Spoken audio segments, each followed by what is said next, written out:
outros ministérios, todas as outras igrejas, que às vezes nós falamos assim, não, que igreja grande, que igreja que tem tudo.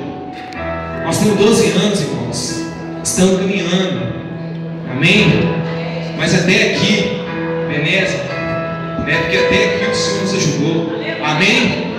Diz assim: vou compensá-los pelos anos de colheitas que os gafanhotos destruíram, os gafanhotos peregrino, devastador, devorador e cortador, o meu grande exército que enviei.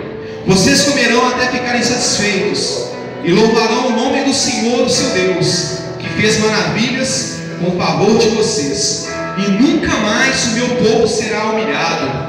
Então diz assim: e depois disso derramarei o meu espírito sobre todos os povos, que seus filhos e suas filhas profetizarão, os velhos terão sonhos e jovens terão visões, e até sobre os servos e as servas derramarei o meu espírito.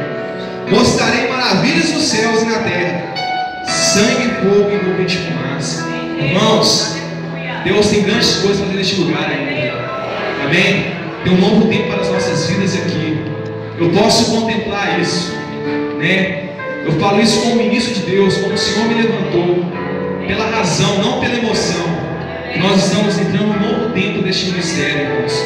Novo tempo, irmãos, na vida do pastor Laerte, na vida da sua família aqui, e que todos nós possamos contemplar, participar, fazer, né?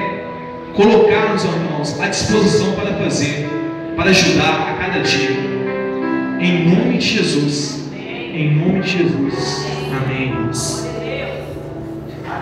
Amém. Amém, igreja? Amém. Vamos dar o melhor para o Senhor nessa noite?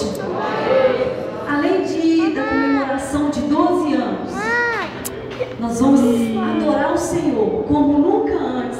Faça isso, irmão. Eu não sei o que você passou hoje, mas esqueça e faça desse culto uma adoração ao Senhor, amém? Nós vamos estar adorando, e essa canção ela fala a respeito de vim para adorar-te, vim para prostrar-me, eu vim para dizer que tu és meu Deus, amém? Ele é o nosso Deus, digno de toda honra, de toda glória, amém? E fique à vontade, na liberdade do Senhor, para adorar.